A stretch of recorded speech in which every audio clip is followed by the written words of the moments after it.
You are welcome to yet another episode of HN What's Your Say? The #1 listening show where we discuss real issues with real people like you. We are still featuring R. Kelly. Real name Robert Sylvester Kelly.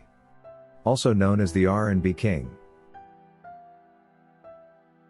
Of late the father to Joycelyn, who goes by the name Tim Savage, is talking, and he has been the new center of attention, making very interesting revelations to the masses on some of the events that took place back in the years we had completely no idea about.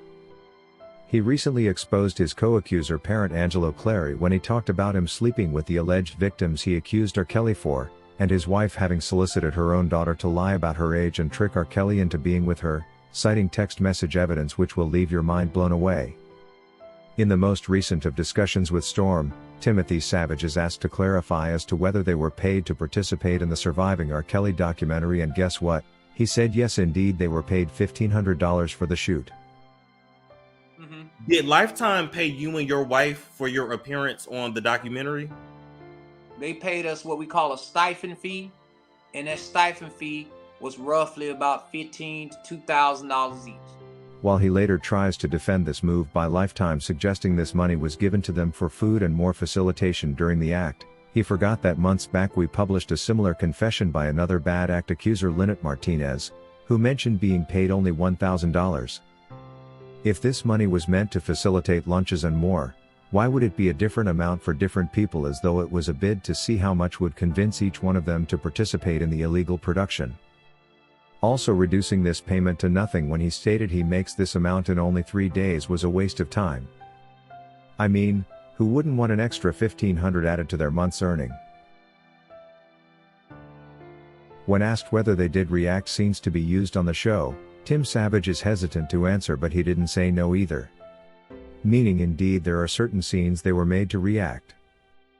He actually mentioned how they were abruptly called to be in places to create a scene that would otherwise have not taken place, like during R. Kelly's arrest when they were asked to run quickly to the Trump Towers and make a scene. This also serves to show the direct correlation between the activities of the Surviving R. Kelly docu-series team and the feds. They were probably told, "Come to the Trump Towers, we have got an exclusive scene for you to capture." No wonder it's very difficult to separate the docu-series from the government and their bogus indictment. Looks like it was one team juggling all these at the same time. But again, Tim Savage did blame the editing of the documentary, suggesting whatever they acted is not exactly what was shown. Also shocking was his mention of the name the participants were called, suggesting they were referred to as the talent. Can you imagine this? As you know, the word talent is largely related to acting, and maybe it was to suggest they were actors on this docuseries. Blaming the editors rhymes well with the argument made by many critics of this docuseries, who said every interview that spoke good of R. Kelly was edited out in order to produce a single-sided mudslinging campaign production aimed at tarnishing the R&B king.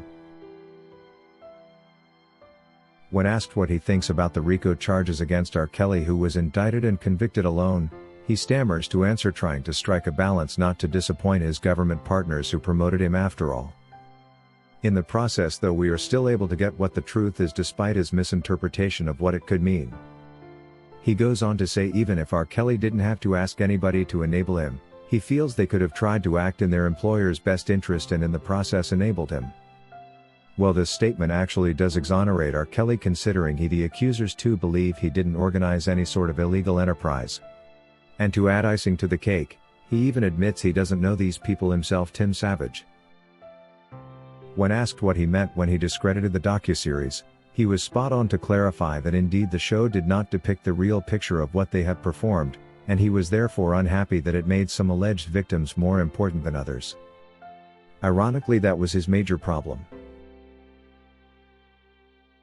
According to Tsepishaw Kabeli, "I saw this coming.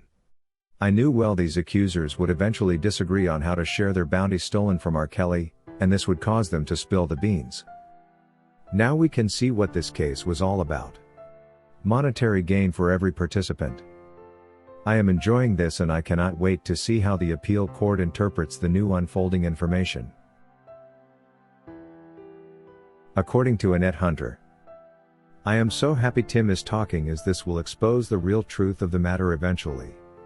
However, He should remember that it was him who started this whole fight against R. Kelly, knowing well his daughter was of legal age.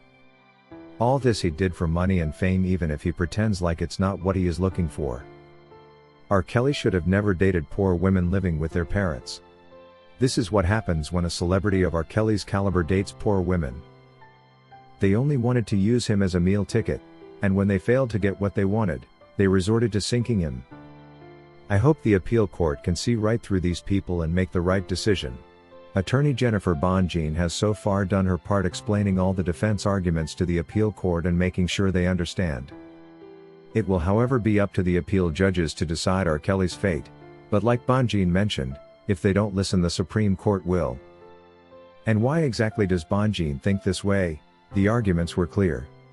Charges such as RICO and Mann Act violation have no place on R. Kelly's charge sheet, as they are already beaten. Also, this cooperation that there existed between the feds and the surviving R. Kelly talent, to the point where they could call them to come cause a scene during R. Kelly's arrest, is highly questionable.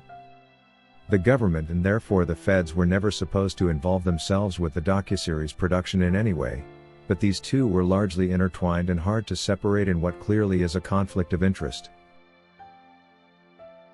If you wish to take part in a live interview on this channel discussing any of these topics, let us know by emailing us on sashahnnewsroom@gmail.com for scheduling.